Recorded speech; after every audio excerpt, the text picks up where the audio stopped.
First of all, our stance on palm oil is that Indonesia can export palm oil to the EU without any hindrance.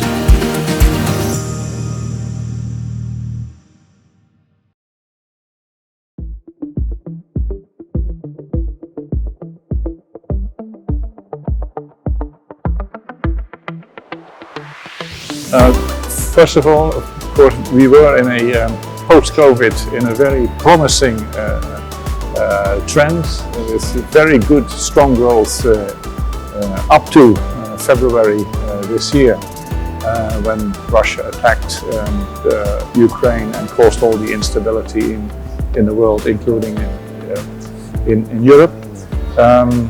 We have to continue that recovery. We have the funding for that available. 700 billion euros is available for member states to pursue that recovery track. Won't be easy, but there's no other way, and we know what we have to do.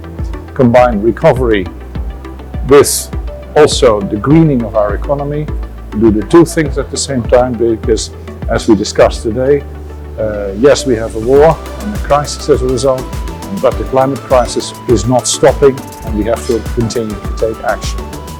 Secondly, on the currency, the US dollar is very strong at present. The US being perceived by traders as less exposed to the security issues that Europe is facing, so that's a natural reaction.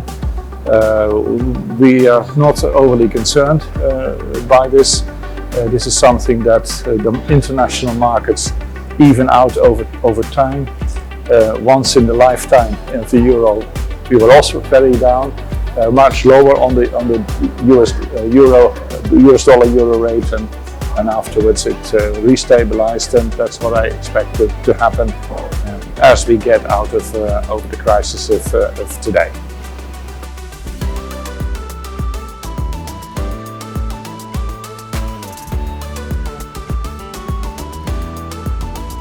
Well, we strongly condemn that, because yet another escalation in the Russian invasion into Ukraine. So it's very worrying that this is taking place now.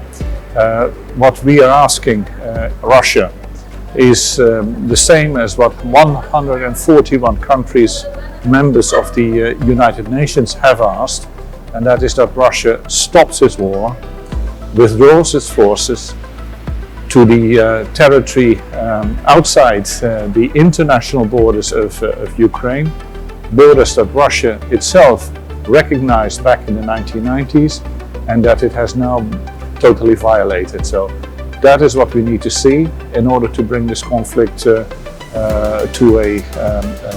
an end.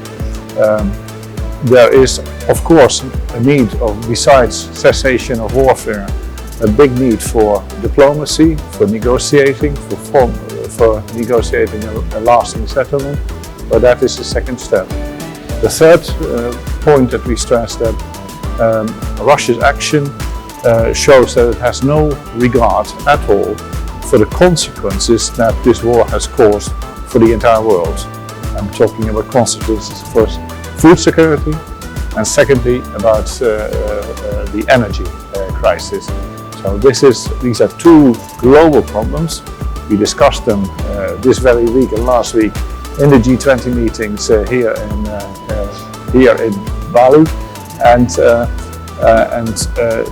Russia has no regard for those issues at all. If they had, they would stop the war that they're faring. For the EU, on the food security side, we're working hard with the UN to implement the wheat export corridor through the Black Sea, negotiated by the UN with Turkey. That has to go on. We need to expand that also, the mechanism, to the export of fertilizers for ammonia, one of the big components of fertilizers, in order to make sure that especially countries in the third world, in Africa and developing countries in Asia have the fertilizers they need for the next harvest. So that is what we are working on. On energy, as far as the EU is concerned, we are turning away from Russia as the main supplier of our gas in particular, making good progress there. We have found alternative suppliers quite easily in Europe, but also elsewhere. So our energy security looks a lot stronger now than it did even 4 weeks ago. I'm not saying this is going to be an easy winter for us, because the prices are high and the households, of course, are suffering as a result. The energy prices, also the food prices. So that is something that the EU and the EU member state governments are working on right now to make sure that causes no excessive problems for our populations.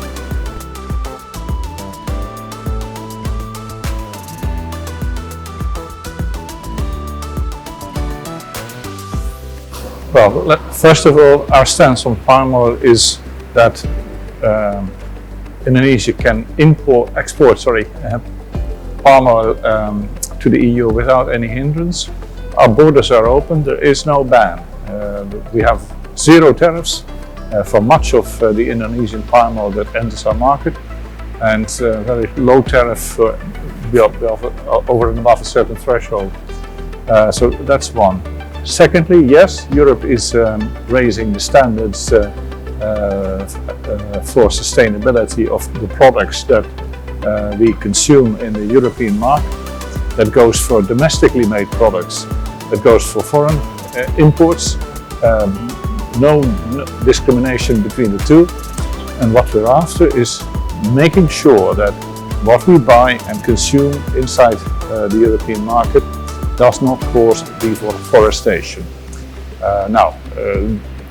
Indonesia has made quite a good progress on reducing deforestation over the past couple of years. We hope and expect that will continue, and if that is so, then I think there will be rather few problems for Indonesia to fear as a result of our policies. That's also confirmed to me by companies that I meet, large companies in this palm oil sector, smaller ones, smallholders. They are fairly relaxed about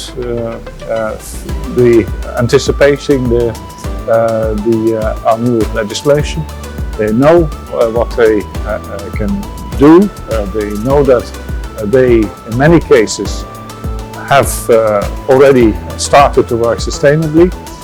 So there is not going to be a difficulty that I anticipate logically in the case of most of the Indonesian companies.